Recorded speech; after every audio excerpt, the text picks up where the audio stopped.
everyone, welcome back to the channel. If you are new here, don't forget to hit that subscribe button and please support us. So, today we are diving deep into the much anticipated India versus England test series.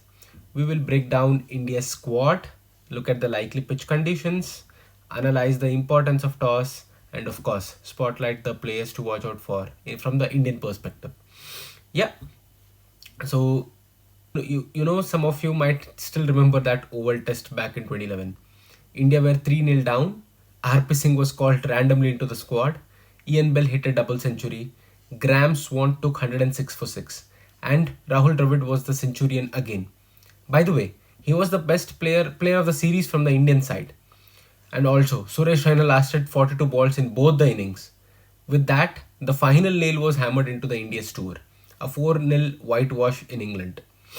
But here's the thing, that was also the last time India played a test match without these names: Cheteshwar Pujara, Ajinkya Rahane, Virat Kohli, and Ravichandran Ashwin. And cut to 14 years later, none of them will be in Indian 11 when India take the field at Headingley tomorrow. So this isn't just start of another test series in England or WTC cycle for the matter of fact. This is the beginning of new era in Indian cricket. Yes, with Shubman Gill leading the side.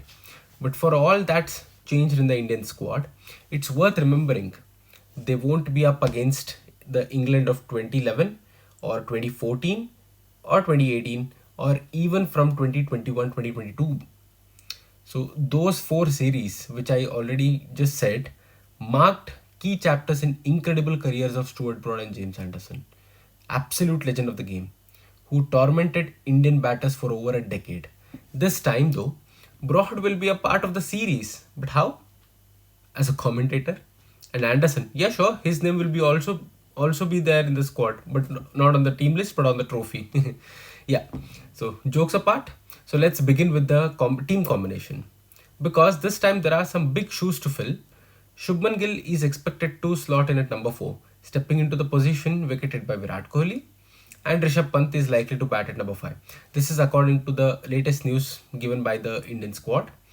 And that leaves India with important decisions to make at number 3 and number 6 position. What are the options you've got? You've got Karun Nair, you've got Dhruv Jurel, Nitish Kumar Reddy, and 2 uncapped names, mind you, B. Sai Sudarshan and Abhimanyu Ishwaran. Quite strong players actually. If we go by what happened in Australia, India might not just pick 2 out of those 5, they might go with 3, using Nitish Reddy as a seam bowling all-rounder and picking 2 specialist batter alongside him. You already know how Nitish performed well in Australian conditions. But if India chooses not to overcompensate with the batting depth, they may stick to a leaner lineup. And that brings us to number 8, quite crucially. It will likely be a toss-up between Shardul Thakur, who gives you handy runs and medium pace, and Kuldeep Yadav, who brings the wrist spin option, something very few teams can throw at England in their own backyard. We're talking about the position at number 8, guys. Either Shardul Thakur or Kuldeep Yadav, again based on the pitch conditions. As for the pace attack is concerned, 2 names are locked in: Jasprit Bumrah and Mohammad Siraj, India's senior most quicks. Who partners them is the question. Again, that depends on the pitch. First, you have option Prasidh Krishna, who offers bounce and also the height. Second option, Akashdeep, brings relentless seam accuracy. Arshdeep Singh last, gives you variation with his left arm swing. Very important bowler. And with that, India just needs to back the right mix for this tomorrow's test. So, based on all that, conditions, experience, team balance, and form, here's what India's probable 11 could look like. So, this is purely my opinion. This is not at all a sure shot lineup. So, I would say for Jaiswal and Rahul will open. I would pick Sai Sudarshan or Ishwaran at number 3, Gill at 4, Pant at 5. 6th position will be left for Karun Nair or Nitish Reddy based on the situation. 7th comes Ravindra Jadeja, then Thakur or Yadav at 8, Jasprit Bumrah, Siraj and Ashdeep.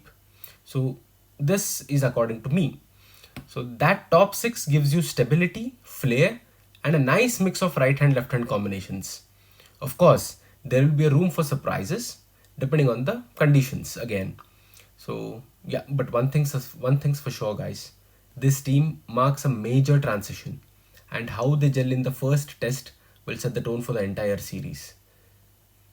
So yeah, hoping for the really best cricket. So let's talk about the conditions. If you know Headingley, you know this. It starts green and ends completely flat.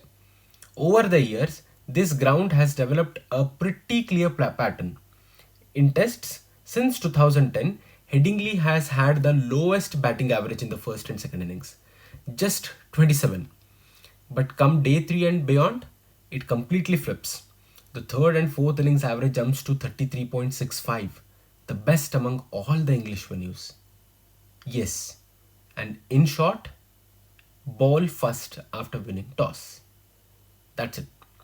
In fact, the last six tests at Headingley, every single one was won by the team that bowled first. And those last fourth innings chases, guys, 322, 358, 296, and 251. This pitch doesn't crumble, it settles. But this time, there's actually a twist in the tail. Leeds has been unusually warm and dry, and that's rare for June. If that continues, we could see a pitch breakup, and that offers some help to spinners. As I said, Kuldeep Yadav can step in. Captains will have to think a lot when they walk for a toss. And to the last section, players to watch out for, I would go with Jasprit Bumrah and Rahul. Bumrah, as you all know, one of the greats in the modern day cricket, stood always consistent and delivered. He also dismissed Joe Root 9 times. Whole India will be actually counting on him. And Rahul, because he has gained his form, and since his first tour to England in 2018, he has made most runs than any other visiting opener. So yeah, Rahul and Bumrah can really step it up. And yes, that's it, guys. That's the wrap up of the pre-analysis. Hope you guys enjoyed it.